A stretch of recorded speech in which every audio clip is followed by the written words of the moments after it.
So hello everyone and welcome to physical education India. आज हम लोग इस वीडियो में हमारे चैप्टर नंबर 2 जो कि क्लास 12 का है, उसमें टॉपिक नंबर 2 हमारा कॉमन पोस्चरल डिफॉर्मिटीज इसको पढ़ने वाले हैं। टॉपिक नंबर 1 जो है वो हम पहले पढ़ चुके हैं और चैप्टर नंबर 1 जो है वो पहले से अपलोडेड है, वो आपको मिल जाएगा। आने वाले वीडियोस भी आपको मिल जाएंगे, तो चैनल को सब्सक्राइब कर लेना क्योंकि ये टॉपिक्स क्लास 12 के लिए तो जरूरी है ही।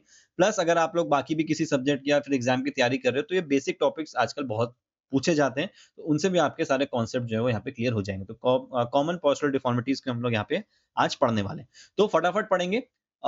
नोट्स आपके इंग्लिश हिंदी दोनों में ही है, ये नोट्स आपको टेलीग्राम चैनल पे मिल जाएंगे, वहां से आप इनको रीड कर सकते हो। बाकी मैं फटाफट आपको इनके बारे में समझाऊंगा और फिर हम लोग कुछ सेल्फ असेसमेंट क्वेश्चन करके आगे बढ़ जाएंगे। ठीक है, चलो कॉमन पोस्चरल डिफॉर्मिटीज की बात कर लेते हैं। तो देखो डिफॉर्मिटीज क्या होता है। डिफॉर्मिटीज बेसिकली एक ऐसी कंडीशन होती है जहां पे आपकी बॉडी का जो स्ट्रक्चर होता है वो थोड़ा सा नॉर्मल कंडीशन से अलग हो जाता है, जिसकी वजह से आपका एक जो पोस्चर होता है, फिर वो सिटिंग का हो, स्टैंडिंग का हो या फिर वॉकिंग का हो, वो डिस्टर्ब हो जाता है, जिसकी वजह से आप अपने कामों को एफिशिएंटली नहीं कर पाते हो। ठीक है, तो ये आपकी बॉडी में डिफॉर्मिटी होता है, क्योरेबल होता है, एक्सरसाइजेस से आप क्योर कर सकते हो, ट्रीटमेंट से आप क्योर कर सकते हो, इसलिए हम इसको डिफॉर्मिटी बोलेंगे।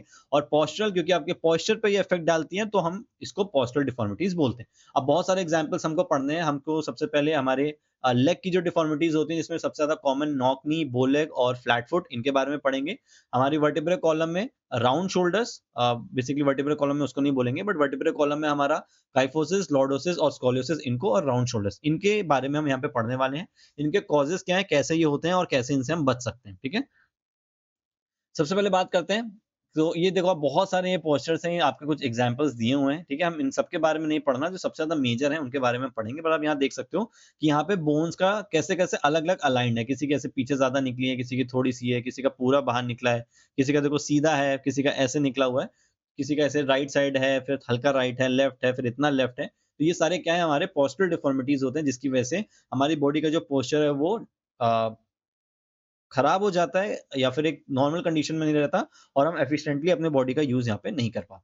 तो सबसे पहले स्टार्ट करेंगे नॉक नी से। अब नॉक नी से आपको समझ में आ रहा होगा, आपकी नीज जब आपस में नॉक कर रही हैं। इमेज देखो, ये आपकी नॉर्मल है, जहां पे हल्का सा यहाँ पे गैप देख सकते हो, लेकिन नॉक नी की कंडीशन में क्या होता है कि गैप जो होता है यहाँ पे बहुत ज्यादा कम हो जाता है। ठीक है, तो आप देख सकते हो कितना आपस में ये नॉक नी हो रहा है कि या तो आपकी नीज जो है वो आपस में टकरा रही हैं, या तो जब आप वॉक करते हो तो वो आपस में रगड़ खाती रहती हैं। तो ये आपका नॉक-नी हो जाएगा। कुछ इंपॉर्टेंट चीज़ अगर हम इसमें देख लें, तो इसमें क्या-क्या हो सकता है कि नीज़ टच और नियरली ओवरलैप ईच अदर, तो या तो वो टच करेंगी या एक-दूसरे के ऊपर ओवरलैप कर जाती हैं, और इसकी वजह से people with knock knees can not be good players और एथलीट्स। तो जैसा कि मैंने आपको बताया, क्योंकि आप सही तरीके से बॉडी का एफिशिएंटली यूज़ नहीं कर पाओगे, तो ये नॉक-नी एक बहुत बड़ा रीज़न होता है, जो कि आपकी स्पोर्ट्स परफॉर्मेंस पे इफेक्ट डालेगा। अच्छा, इसको हम एक और साइंटिफिक नेम से कहलाते हैं, जो कि है जेनु वेल्गम। ठीक है, बहुत इंपॉर्टेंट नाम है, इसको ध्यान रखना, एग्जाम में पूछा जा सकता है। इसको हम बोलते हैं जेनु वेल्गम। अब इसको याद करने की एक छोटी सी ट्रिक देख लो। आप यहाँ पे घुटने देखो क्या हो रहे हैं, आपस में चिपक रहे हैं ना, घुटने आपस में चिपक रहे हैं हमारे। और यहाँ पे देखो एक वर्ड है गम, और गम क्या करता है, हमको चिपकाने में मदद करता है। ये वो वाला दुख भरा वाला गम नहीं है, ये गम है चिपकाने वाला। तो गम आपको क्या मदद करता है, किसी चीज को चिपकाने में, और यहाँ पे हमारे जो नीज है वो आपस में चिपकी हुई हैं, तो हम इसको बोलते हैं जेनु वेल गम। ठीक है, चलो फटाफट इसके कुछ कॉजेज देख लेते हैं। जो जनरल हमारे कॉजेज हैं, क्योंकि ये सारी डिफॉर्मिटीज हमारी बोन से रिलेटेड है, तो बोन को लेके जितनी भी चीजें हैं जो आपकी बोन को खराब कर सकती हैं, असर डाल सकती हैं, वो सब आपके इसमें कॉजेस में आ जाएगी। और जनरली सारी डिफॉर्मिटीज में बातें सेम ही लिखी हुई हैं। हो सकता है बस पोजीशन अलग अलग हो गई हो, क्योंकि हम यहाँ पे वर्टिब्रल कॉलम की बात कर रहे हैं तो हम अपर बॉडी की बात करेंगे, जब हम सॉरी यहाँ पे हम पैरों की बात करें तो लोअर बॉडी की बात करेंगे, अपर बॉडी की कर रहे हैं तो ऊपर की बात करेंगे। कॉजेस क्या क्या है, weakness of muscles and ligaments, आपके मसल्स या लिगामेंट्स अगर वीक हैं तो उसकी वजह से इश्यू हो सकता है। ओवरवेट बॉडी, आपकी बॉडी अगर ओवरवेट है या फिर बैलेंस डाइट आप नहीं ले सकते हो, तो भी आपको इश्यू होगा। Lack of vitamin D, calcium, phosphorus, जो कि आपकी बोन्स को स्ट्रांग रखते हैं, अगर आप इनको नहीं कंज्यूम करोगे तो इसकी वजह से बोन्स वीक होंगी, और फिर आपके घुटने या फिर पीठ जो भी होगा उसका बोन्स में वेरी आना शुरू हो जाएगा। क्रॉनिक इलनेस, कोई लंबे टाइम पे बीमारी चल रही है, कोई इंजरी, या फिर फ्लैट फुट है। फ्लैट फुट के बारे में हम आगे पढ़ने वाले हैं। बेसिकली यहीं पे जान लो क्या होता है। जब हमारा जो पैर होता है ना, आप कभी उसको देखोगे तो हमारे पैर में कुछ इस तरीके से आर्क बना होता है। ठीक है, और फिर हमारी यहाँ पे आगे ऐसे उंगलियां होती हैं, और फिर हमारा ये पैर ऐसे ऊपर जाता है।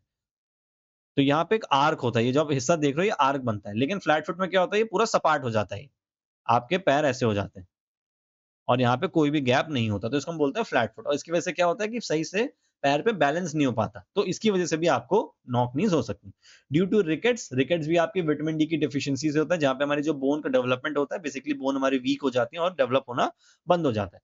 और फिर जेनेटिक कंडीशंस, यानी कि आपके पेरेंट्स को हेरिडिटी की वजह से कोई अगर बोन का कोई इश्यू मिला है या फिर उनके पैरों में कुछ इश्यू था, तो फिर आपको भी ये चीजें फेस करनी पड़ सकती है। तो ये कॉजेस थे, कारण थे कि क्यों आपको नॉक नी होता है। अब हम प्रिकॉशंस देख लेते हैं कैसे बच सकते हो इससे। सावधानियां क्या रख सकते हैं आप, तो बैलेंस डाइट लो और बच्चों को फोर्स मत करो अर्ली एज में, यानी कि उनके स्टार्टिंग बर्थ के बाद कि वॉक करो जबरदस्ती, क्योंकि क्या होता है जो बच्चों की बोन्स होती हैं वो बहुत ज्यादा वीक होती हैं, वो स्ट्रांग नहीं हुई होती हैं, उनके अंदर फ्यूजन का प्रोसेस अभी भी चल रहा होता है। और आप उनको अगर वॉक करने को बोलोगे और वो टेढ़ा मेढ़ा वॉक करने की आदत उन्होंने डाल ली, तो बोन्स उसी शेप में फिर ढलना शुरू हो जाती है। इसलिए बच्चों को जल्दी इतना वॉक करना नहीं देना चाहिए, ठीक है। करेक्टिव मेजर्स देख लेते हैं फटाफट, क्या-क्या करेक्टिव मेजर्स हैं। कुछ करेक्टिव मेजर्स ध्यान रखना, एक चीज़ मैं इसमें भी बेसिक बता देता हूँ कि आपको कोई भी बोन की प्रॉब्लम है, जैसे नॉक नी में बोन ऐसे आपस में घुटने की जुड़ी हुई हैं, तो आपको ऐसी एक्सरसाइजेस करनी है जिससे आप इन घुटनों को आपस में दूर-दूर कर पाओ और बोन को अपोजिट डायरेक्शन में ढकेल पाओ। ऐसे ही कोई अगर बैक की इंजरी है जिसमें आपकी हड्डी पीछे निकली हुई है, तो आप ऐसी एक्सरसाइजेस करोगे कि आप हड्डी को आगे की तरफ फोर्स करो।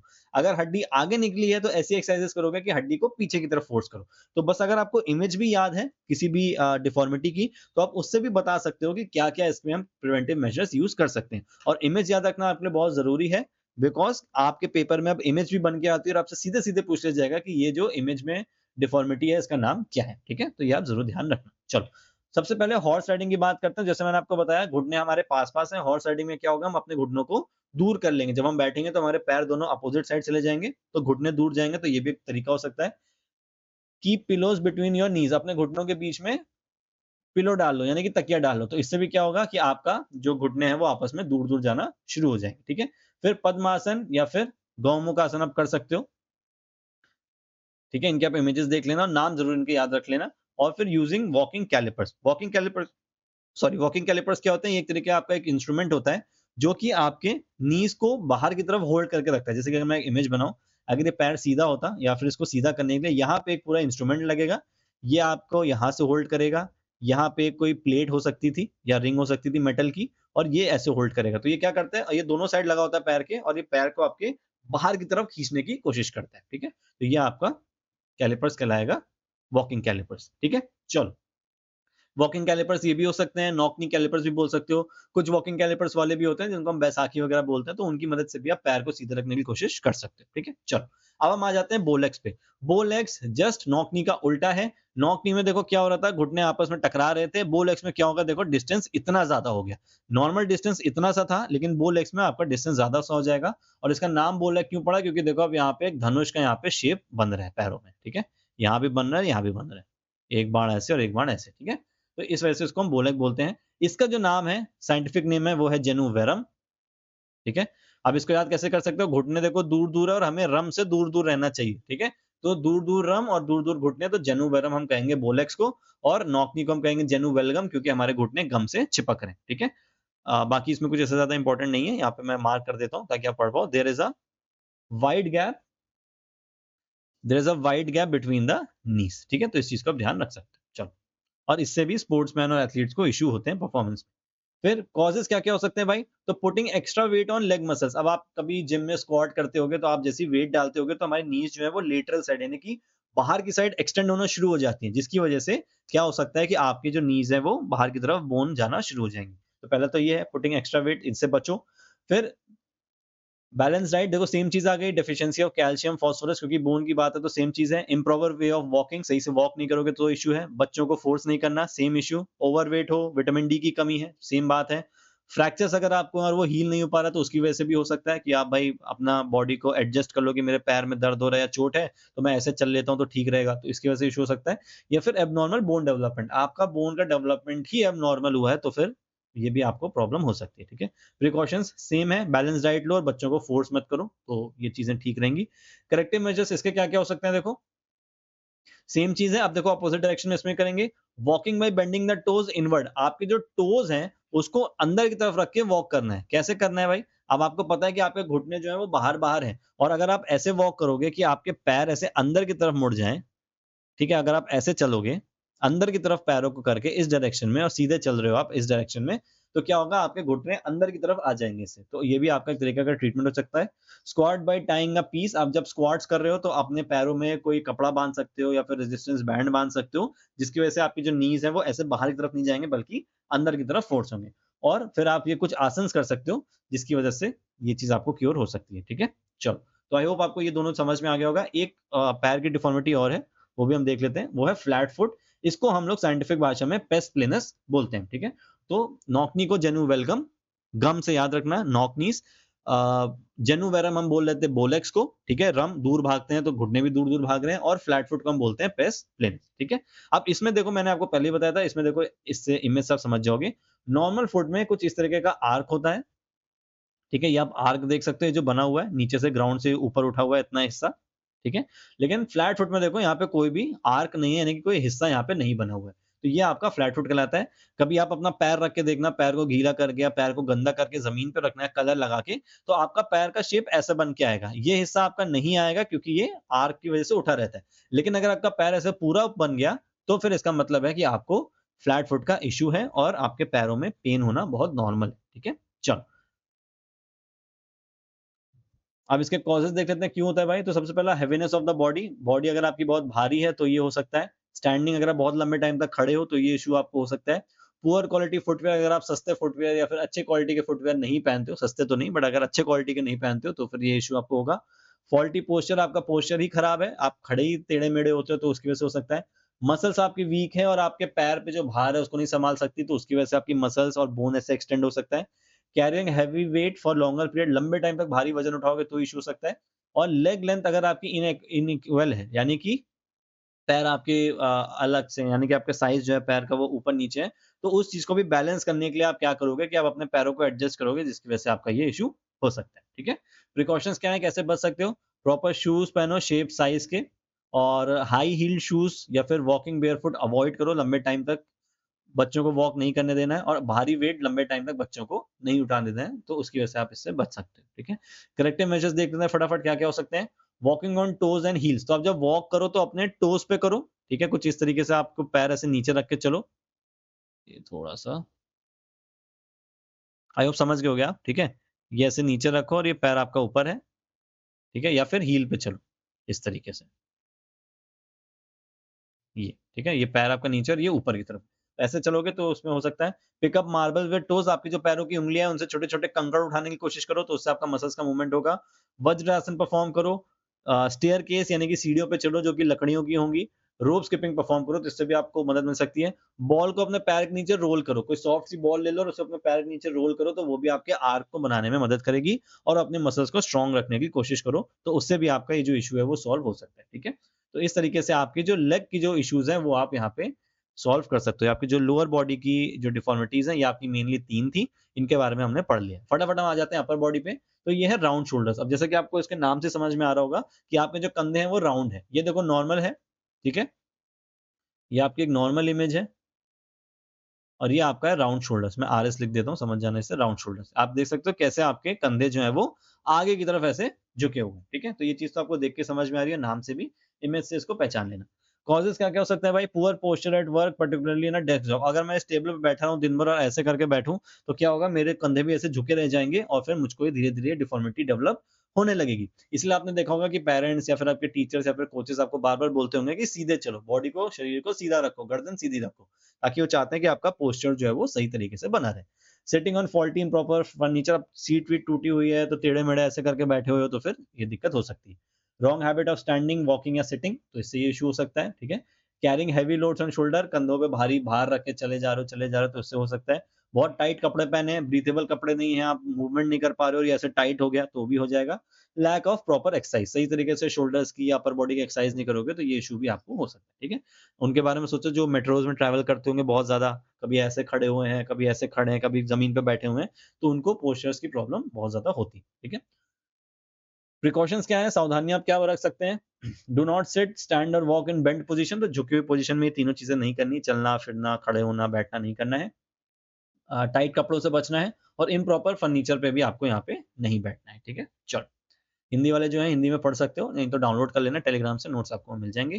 करेक्टिव मेजर्स और एक्सरसाइजेस क्या क्या हो सकते हैं भाई, कैसे ठीक कर सकते हैं। स्टैंड इन करेक्ट पोस्चर, सही पोस्चर में खड़े रहो, सीधे खड़े रहो। Keep the fingers on your shoulders and encircle your elbows, तो अपने फिंगर्स को, उंगलियों को यहाँ कंधे पर रखो और फिर आगे और फिर पीछे एंटी क्लॉकवाइज और क्लॉकवाइज इसको टर्न करो, तो भी आपके शोल्डर्स ठीक हो सकते हैं, बेटरमेंट हो सकता है। चक्रनासन और धनुरासन, इन दोनों को परफॉर्म करो, या फिर हॉरिजॉन्टल बार पे थोड़ी देर लटके रहो। आपने बार्स देखे होंगे जो होते हैं, या फिर आपके गोल पोस्ट हो गए या कोई भी जगह हो गई, वहां पे जाके सीधे से लटक जाओ, उससे भी आपके शोल्डर्स जो होंगे वो सीधा होना शुरू हो जाएंगे। ठीक है, तो आई होप आपको राउंड शोल्डर्स भी समझ में आ गया होगा। फटाफट लॉर्डोसिस की बात कर लेते हैं। लॉर्डोसिस का जो साइंटिफिक नेम है वो है स्वे बैक और हॉलो बैक। ठीक है, अब लॉर्डोसिस, काइफोसिस और स्कोलियोसिस, ये तीनों आपकी वर्टेब्रे कॉलम्स की, या फिर आप सर्वाइकल को बोल सकते हो, सर्वाइकल की आपकी ये डिफॉर्मिटीज हैं और काफी ज्यादा इंपॉर्टेंट है, क्योंकि इनसे बहुत ज्यादा क्वेश्चंस पेपर में बनते हैं। इवन आज हम लोग बीपीएड या एमपीएड की पढ़ाई करते हैं, तो वहां पे भी हम इस टॉपिक को एग्जाम्स में फेस कर रहे होते हैं। ठीक है, अब देखो, ध्यान से देखो, ये तीनों आपकी स्पाइन की डिफॉर्मिटीज दी हुई हैं, स्कोलियोसिस, काइफोसिस और लॉर्डोसिस। लॉर्डोसिस की बात करेंगे सबसे पहले, लेकिन उससे पहले एक चीज देखो कि अगर मैं आपको एक नॉर्मल वर्टेब्रे कॉलम बनाऊंगा, तो ये कुछ इस तरह की बनेगी। नहीं, इस तरह की नहीं बनेगी। एक मिनट। ठीक है, कुछ इस तरह का आपका वर्टेब्रे कॉलम बनेगा। थोड़ा सा मेरे ख्याल से ज्यादा बन गया, बट आप समझना के लिए कोई विशाल आदमी है। ठीक है, अब ये जो हमारी वर्टेब्रे कॉलम्स होती हैं, ये 4-5 पार्ट में डिवाइड होती हैं। सबसे ऊपर है आपका सर्वाइकल, फिर आपका आएगा थोरेसिक, फिर आएगा लंबर, सैक्रम और कॉक्सिक्स। ठीक है, ये 5 पार्ट में आपकी डिवाइड होती है। सर्वाइकल आपकी कितनी होती है? 7। थोरेसिक होती है आपकी 12। लंबर होती है नंबर इन 5। सैक्रम 1 और कॉक्सिक्स 1। तो टोटल अगर आप मिलाओगे तो ये आपकी हो जाएंगे 19, 5 24 और 26। तो टोटल हमारी जो ये वर्टिब्रल कॉलम्स होती है, ये होती है 26, जो कि इन 5 पार्ट्स में डिवाइड होती है। अभी मैं आपको बता क्यों रहा हूँ, क्योंकि हमारी इंजरीज भी इनके हिसाब से फ्रेम होती है कि किस पर्टिकुलर पोजीशन पे आपको लॉर्डोसिस होता है या फिर काइफोसिस आपको देखने को मिलता है। ठीक है, इनको याद करने की बहुत सिंपल सी ट्रिक कर लो। Cervical, thoracic, lumbar, sacrum, coccyx, ये इसी अरेंजमेंट में होती है। सिर्फ इतना याद करो, सर्वाइकल, थोड़ा, लंबा, सा, कॉक्सिक। ठीक है, तो क्या सर्वाइकल, थोड़ा, लंबा, सा, कॉक्सिक। तो सर्वाइकल का सर्वाइकल हो गया, थोड़ा का थोरेसिक हो गया, लंबा का लंबर हो गया, सा का सैक्रम हो गया और कॉक्सिक का कॉक्सिक्स हो गया। तो इस तरीके से आपको याद हो जाएगी, और इसको फोन नंबर की तरह याद कर लो, 7 12 5 1 1। तो इस तरीके से आपको याद हो जाए। ठीक है, चलो अब हम आ जाते हैं लॉर्डोसिस पे। अब देखो, ये अगर मैं अगर आपको बोलूं कि ये आपका एक नॉर्मल वर्टिब्रल कॉलम है, जो कि हम साइड से देख रहे हैं किसी ह्यूमन बीइंग के, तो लॉर्डोसिस की कंडीशन में क्या होता है कि आपका ये जो आगे वाला कर्वेचर है, ये आपका लंबा रीजन में कर्वेचर आता है। ठीक है, तो ये जो कर्वेचर आपका होता है, ये थोड़ा सा ज्यादा एक्सीड कर जाता है आगे की तरफ, कुछ इस तरीके से, और फिर नीचे आकर नॉर्मल हो जाता है और ऊपर भी नॉर्मल रहता है। तो ये जो कंडीशन आपकी कहलाएगी, ये आपका कहलाएगा लंबर। लंबर रीजन में आपका ये कहलाएगा लॉर्डोसिस। ठीक है, तो एल से लंबर हो गया, एल से लॉर्डोसिस हो गया, आप इसको याद कर सकते हो। तो ये कंडीशन आपकी लॉर्डोसिस हो जाएगी, इस इमेज में देख सकते हो। ऊपर से आपके जो वर्टिब्रल कॉलम है, ये तो नॉर्मल जैसी आ रही है, लेकिन नीचे आते आते देखो, ये थोड़ा सा आपकी एक्स्ट्रा आगे की तरफ यहाँ पे बेंड होगी। तो आपका जो लंबर रीजन जब आगे की तरफ एक्स्ट्रा कर्वेचर हो जाता है या एक्सग्रेट कर जाता है, तो फिर हम उसको क्या बोलते हैं? लॉर्डोसिस हम उसको यहाँ पे बोलेंगे। ठीक है, it is the inward curvature of the spine or a deformity of the spine which is increased forward। ठीक है, ध्यान रखना, फॉरवर्ड इंक्रीज कर जाता है, forward curve of the lumbar region. तो लंबर रीजन मैंने आपको बताया कि क्या आपका ये होता है। ठीक है, चलो, ठीक है, और बाकी अभी हम आगे काइफोसिस और स्कोलियोसिस की भी बात करेंगे। तो आप पूरा एक तरीका समझ गए होगे कि किस तरीके से आपका वर्टिब्रल कॉलम होता है, और फिर ये 3 डिफॉर्मिटीज आपको कैसे कैसे फेस करनी पड़ती है। अभी जब मैं काइफोसिस के बारे में बताऊंगा तो और ये आपको क्लियर हो जाएगा। तो हैबिचुअल ओवर ईटिंग इसका एक इश्यू हो सकता है, किसका? लॉर्डोसिस का। जहां पे आप बहुत ज्यादा खाओगे तो भाई पेट निकलेगा, पेट निकल रहा है तो आपका मसल्स आगे की तरफ जाएंगी, और उसकी वजह से आपका बोन भी जो है, बोन को भी उसके साथ साथ मूव करना पड़ेगा। इम्प्रॉपर एनवायरमेंट, अजीब अजीब सी जगह पे रह रहे हो, उल्टा सीधा बैठे हो, तो उसकी वजह से इश्यू हो सकता है, या चलना या खड़े होना। डिसीज अफेक्टिंग वर्टिब्रे, आपके कोई वर्टिब्रे में कोई इश्यू हो गया, कोई बीमारी की वजह से वर्टिब्रे में इश्यू हो रहा है, तो उसकी वजह से ये हो सकता है। या फिर इम्प्रॉपर डेवलपमेंट ऑफ मसल्स, आपकी जो लोअर बॉडी की मसल्स हैं वही ठीक ठीक तरीके से डेवलप नहीं हुई हैं, तो उसकी वजह से क्या हो सकता है कि आपकी बोन भी अलग अलग प्लेसमेंट अपना करना शुरू कर देगी, और फिर इतनी ज्यादा फ्लेक्सिबल हो जाएगी कि वो आगे निकल रही है, पीछे भाग रही है, तो वो अपने हिसाब से मूव करेगी, क्योंकि मसल्स उसको संभालने के लिए नहीं है। प्रिकॉशंस की अगर हम बात करें, तो रेगुलर एक्सरसाइज नहीं करोगे तो उसकी वजह से दिक्कत हो सकती है। ओवरवेट हो या ओबेसिटी है तो उसकी वजह से इश्यू हो सकता है। Eat healthy and less oily foods, कम अगर हेल्दी खाते हो या ऑयली फूड्स कम खाओ तो फिर उसकी वजह से नुकसान मतलब ऑयली फूड्स अवॉइड करो तो उसकी वजह से ठीक रहोगे। नॉर्मल बॉडी वेट मेंटेन करने की कोशिश करो। आगे की तरफ लीन मत करो, झुक के मत रहो और रेगुलर लोअर बैक की स्ट्रेचिंग एक्सरसाइजेज और साथ में स्ट्रेंथनिंग एक्सरसाइजेज दोनों ही करते रहो, ठीक है? ओबेसिटी का मतलब जिनको नहीं पता मैं बता दूं, ओबेसिटी की ऐसी कंडीशन होती है जो कि आपके बीएमआई 30 के ऊपर निकल जाता है जब आपका बॉडी मास इंडेक्स के ऊपर, और ये आपका ओवरवेट से भी एक्सट्रीम कंडीशन आपकी ये हो जाती है जहाँ पे आप काइंड ऑफ डायबिटिक वाली कंडीशंस में भी जा सकते हो, वो जो ये इश्यूज भी आपको डेवलप हो सकते हैं, ठीक है? अब करेक्टिव मेजर्स इसके क्या क्या है, कैसे आप इसको ठीक कर सकते हो? तो राउंड शोल्डर्स की तरह जो स्कॉलियोसिस सॉरी जो लॉर्डोसिस होता है, ये भी आपको जल्दी और एक अर्ली एज में ठीक करने की कोशिश करनी चाहिए, तभी हो पाएगा, अदरवाइज बोन्स हमारी स्ट्रांग हो जाती हैं। तो व्हाइल इन प्रोन पोजीशन का क्या मतलब है, आप लोग सबने बीजीएमआई खेला होगा ना, तो जब फेस नीचे रहता है और पीठ हमारी ऊपर की तरफ रहती है, तो उस कंडीशन में आपको इसको करना है, तो आपका रेस लोअर बैक रीजन, तो आपका जो लोअर बैक रीजन है उसको ऊपर उठाने की कोशिश करो। ये चीज देखो मैंने आपको पहले भी बताई थी कि आपकी बोन जिस डायरेक्शन में जा रही है डिफॉर्मिटी की वजह से, उसके अपोजिट डायरेक्शन में आपको जोर लगाना है। तो अब आप क्या कर रहे हो, अपने बैक रीजन को ऊपर उठाने की कोशिश कर रहे हो ताकि जो आपकी बोन आगे निकली है वो पीछे की तरफ जाने की कोशिश करे, ठीक है? फिर lie in prone position, push torso. Torso आपका ये अपर बॉडी पार्ट होता है, ठीक है? चेस्ट वाला आपका kind of upper abdomen region हो जाएगा। By keeping pelvic region on the floor and palm flat on the floor. तो आपको टॉर्सो उठाने की कोशिश करना है, तो कुछ इस तरीके से कैमल पोज हम जनरली करते हैं योगा में, तो उसमें आपको ये हेल्प मिलेगी और आपका जो पेट जो आगे निकला है वो पीछे की तरफ जाना शुरू हो जाएगा, ठीक है? While in sitting position, try to touch the floor with shoulders positioning between the knees। तो जब आप ये पोजीशन करोगे, सिटिंग में बैठे हुए शोल्डर्स को नीचे लेके जाओगे, तो फिर से आपका पीछे का जो रीजन है वो पेट का जो रीजन है वो हल्का सा पीछे की तरफ जाएगा, तो उसकी वजह से भी ये ठीक हो सकता है, ठीक है? From supine position lift feet vertically. तो सुपाइन पोजीशन अब क्या होगी, प्रोन पोजीशन में सर नीचे था, सुपाइन में हम सीधे लेट जाते हैं जैसे नॉर्मल हम लेटते हैं, और फीट को ऊपर उठाने की कोशिश करना है, तो उससे भी हमारा जो बैक है उस पर जोर थोड़ा सा पड़ेगा। बाकी हल आसन, पश्चिमोत्तानासन ये आप कर सकते हो, और सिटअप्स धीरे धीरे करो तो उससे भी आपका ये जो लॉर्डोसिस का इश्यू है ये ठीक हो सकता है, ठीक है? तो ये कुछ चीजें जो आपको, आप चाहो तो इनको गूगल पे डाल के देख सकते हो इनकी इमेजेस, तो आपको थोड़ा सा अच्छे से समझ में आए। अब हम बात करते हैं काइफोसिस की। काइफोसिस को हम और क्या बोलते हैं, हंच बैक या फिर राउंड बैक भी हम इसको बोल सकते हैं, ठीक है? ऊपर हम स्वे बैक बोल रहे थे उसको, अब यहाँ पे हम हंच बैक और राउंड बैक बोल सकते हैं काइफोसिस को। लॉर्डोसिस की बात हमने ऊपर करी थी कि हमारा जो लंबा रीजन था वो किस तरीके से पीछे की तरफ एक्सटेंड हो जाता था, नॉर्मल से भी ज्यादा हो जाता था। काइफोसिस में आप देखोगे ये जो हमारा नॉर्मल एक जो हमारी बोन है, जो नॉर्मल पीछे की तरफ निकली होती है, काइफोसिस में आप देखोगे कि ये और ज़्यादा पीछे निकल गई। तो बेसिकली हो क्या रहा है कि हमारा जो स्पाइनल कॉर्ड का नॉर्मल स्ट्रक्चर है, उसी स्ट्रक्चर को जब हम और ज़्यादा एक्सटेंड होने दे देते हैं, बहुत ज़्यादा वो पीछे निकल जाता है, ज़्यादा ही पीछे निकल जाता है, ज़्यादा ही आगे निकल जाता है अपने शेप से, या एक्स्ट्रा शेप हो जाता है उसमें, तो फिर काइफोसिस और लॉर्डोसिस जैसी बीमारी होती है, ठीक है? तो नॉर्मल जो ऐसा था, नॉर्मल अगर ऐसा था, तो ये इतना पीछे हो गया तो काइफोसिस हो गया। नीचे के रीजन में नॉर्मल ऐसा था, ठीक है? लेकिन लॉर्डोसिस में ये और ज़्यादा ऐसे हो गया। तो इस तरीके से आप समझ सकते हो। तो काइफोसिस की डेफिनिशन सिंपल सी आप देख सकते हो, क्या हो गई आपकी? It is the deformity of the spinal curvature in which there is a increase of और acceleration of a backward curve. Lordosis क्या था? फॉरवर्ड कर्व था, आगे की तरफ कर्व हो रहा था। इसमें क्या है? बैकवर्ड कर्व है। It is also called round upper back या फिर हंच बैक हम इसको बोल सकते हैं। और ये आपका कहाँ होगा? ये आपका जनरली थोरैसिक रीजन में होता है, ठीक है? हमने देखा था सबसे ऊपर क्या होता है? सर्वाइकल, और फिर हमारा होता है थोरैसिक, ठीक है? चलो। इसके कॉजेज़ देख लेते हैं फटाफट, काइंड ऑफ सेम ही आपको देखने को मिलेंगे।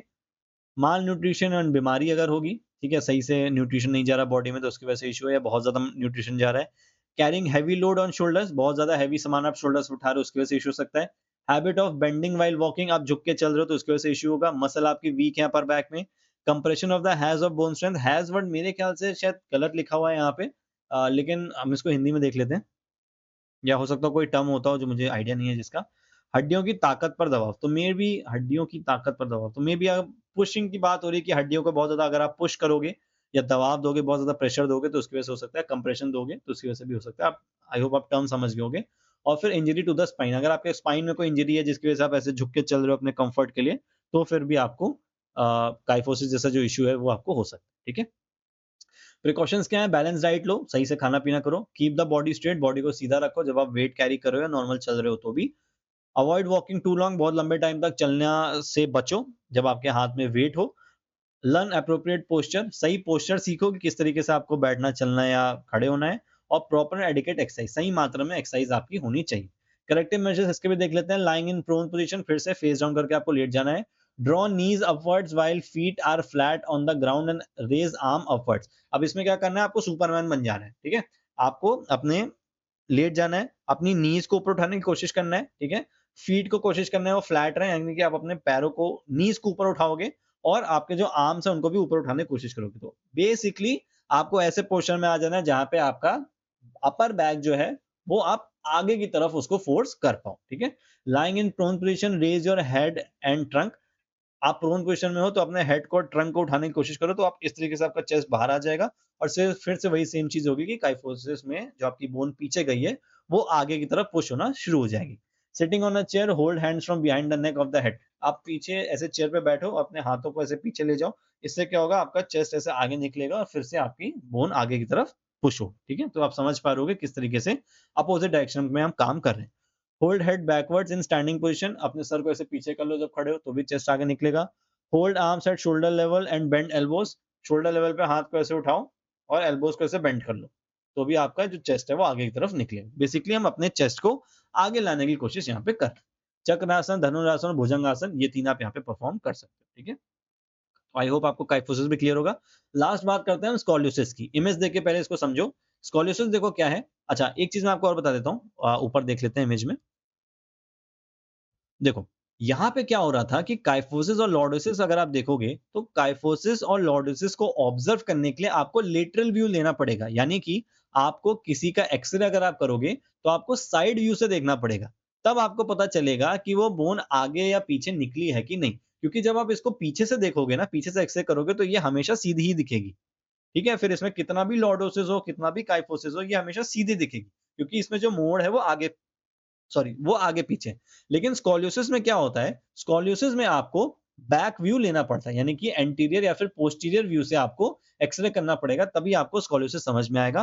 क्योंकि स्कोलियोसिस में क्या होता है, साइडवर्ड कर्वेचर होता है, ठीक है। काइफोसिस लॉर्डोसिस में आगे पीछे, एंटीरियर पोस्टीरियर था, यानी कि अगर मैं अभी ऐसे बैठा हूं तो अगर मैं ऐसे हो जाऊंगा तो ये काइफोसिस हो गया, क्योंकि मेरा अपर बैक का रीजन पीछे हो गया।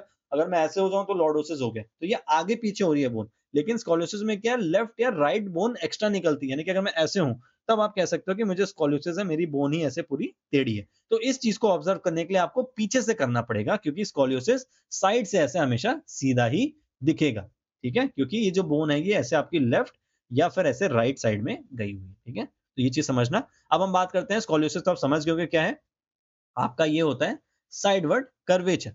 अब कैसे दिखता है ये, थोड़ा सा मैं इसको बड़ा कर देता हूं। देखो,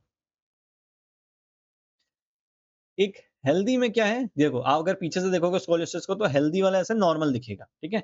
थोरैसिक स्कोलियोसिस, अब हमने देखो ऊपर दो तरह के हमारे स्कोलियोसिस होते हैं। एक आप देखोगे तो एक आपका होता है सी कर्व और एक आपका होता है एस शेप, या फिर सी शेप, एस शेप, या सी कर्व, एस कर्व, आप कुछ भी इसको बोल सकते हो।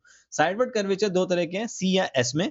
अब देखो सी का क्या मतलब होता है कि अगर आपको थोरैसिक रीजन में स्कोलियोसिस है, यानी कि आप इमेज में देख सकते हो, ये ऊपर के हिस्से में आपका साइडवर्ड कर्वेचर दिया हुआ है, तो ये आपका सिंगल कर्वेचर है, तो हम इसको बोलेंगे सी कर्व, सिंपल। क्योंकि एक है, हमें सी यहाँ पे दिखाई दे रहा है पीछे से।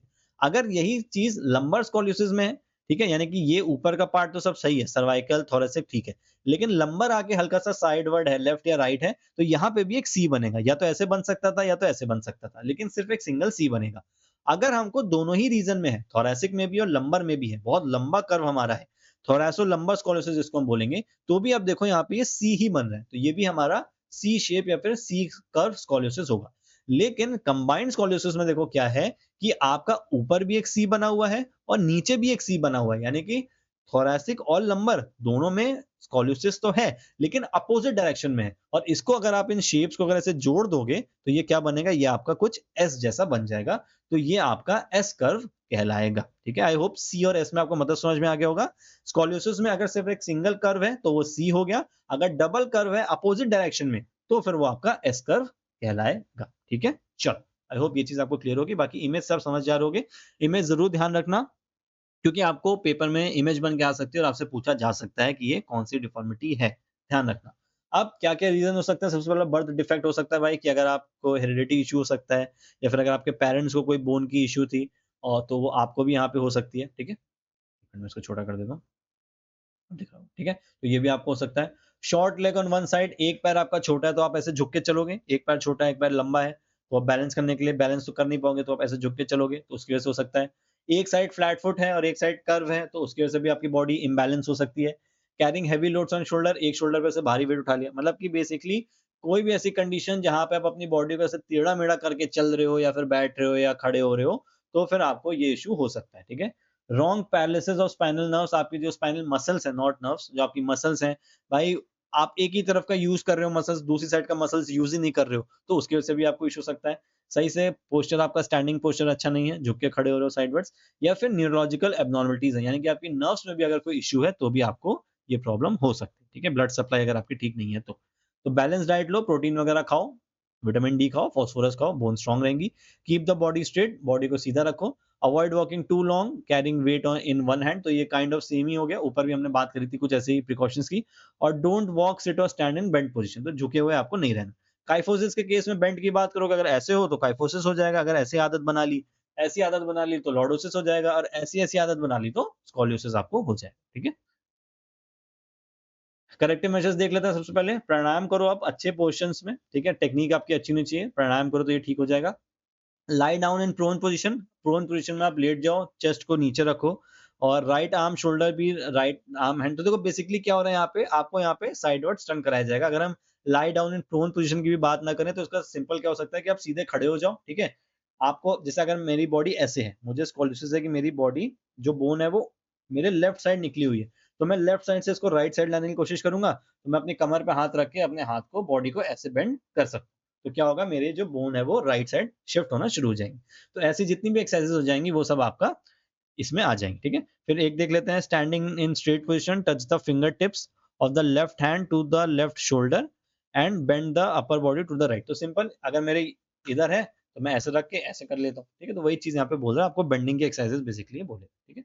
चलो, तो ये सब हमारी डिफॉर्मिटीज हो गई। ये कुछ 4 करेक्टिव मेजर्स दिए हुए हैं जो कॉमन दिए हुए हैं सारी डिफॉर्मिटी के लिए। वैसे हम इनको ऊपर पढ़ चुके हैं, एक बार दोबारा रीड कर लेते हैं क्योंकि टॉपिक में आपके हैं, पूछे जा सकते हैं आपसे कि describe about the corrective measures for postural deformities. तो इन 4 को और 2-3 जो आपको मैंने ऊपर और बताई थी, आप उनको यूज करके लिख सकते हो। नॉलेज ऑफ प्रॉपर पोस्चर, आपको सही पोस्चर की नॉलेज होनी चाहिए। ऐसा नहीं होना चाहिए कि आपने किसी बच्चे को बताया ही नहीं है कि पोस्चर सही क्या है। उसको लगा बचपन से कि मैं ऐसे झुक के चलता हूँ तो इसका मेरी बॉडी जो है वो बहुत रिलैक्स रहती है, मुझे पीठ में बड़ा अच्छा लगता है। और वो ऐसे ही चलने लगा, धीरे-धीरे उसको काइफोसिस डेवलप हो गया, राउंड शोल्डर्स डेवलप हो गया। तो पहले आप उसको बताओ कि सही पोस्चर होता क्या है? सिटिंग का भी, रीडिंग का भी, वॉकिंग का भी, स्टैंडिंग का भी। फिर टेकिंग बैलेंस डाइट, तो सही डाइट आपके जितने भी मैक्रो माइक्रो माइक्रो न्यूट्रिएंट्स हैं, प्रोटीन वगैरह हो गया, कैल्शियम वगैरह हो गया, मिनरल्स जितने भी, उनको अच्छे से कंज्यूम करो, ठीक है? Avoid sitting at one place, एक जगह पे ज्यादा लंबे टाइम तक बैठने से बचो। टीवी देख रहे हो, गेम्स वगैरह खेल रहे हो, पबजी आपको पता है कितनी बड़ी प्रॉब्लम हो गई थी, कैसे झुक के सब खेलते थे। तो इन चीजों से थोड़ा सा बचने की कोशिश आप कर सकते हो। ओबेसिटी से बचो। डूइंग स्पेसिफिक एक्सरसाइजेस, अगर आपको लग रहा है कि किसी पर्टिकुलर जगह पे आपको इश्यू हो रहा है, आपको लग रहा है कि काइफोसिस हो रहा है या पैर पैर में मेरे इश्यू आ रहे हैं, तो आप स्पेसिफिक एक्सरसाइजेज शुरू कर दो। एक्सरसाइज मैंने ऊपर आपको बताई, स्ट्रेंथनिंग एक्सरसाइजेज भी शुरू कर दो उस पर्टिकुलर मसल्स की, ताकि आपकी वो बोन को पकड़ के रख पाए, ठीक है? तो आई होप आपको ये पूरा टॉपिक अच्छे से समझ में आ गया होगा। करीब आधे घंटे हो गए हैं, बट आई होप आपको ये चीजें क्लियर हो गई होंगी काफी। कुछ क्वेश्चंस कर लेते हैं फटाफट। Kyphosis is a postural deformity characterised by, तो काइफोसिस क्या होता है भाई, फटाफट आंसर देख लेते हैं इसका। Excessive backward curvature of the thoracic spine, तो बिल्कुल थोरेसिक में ये आपका होता है।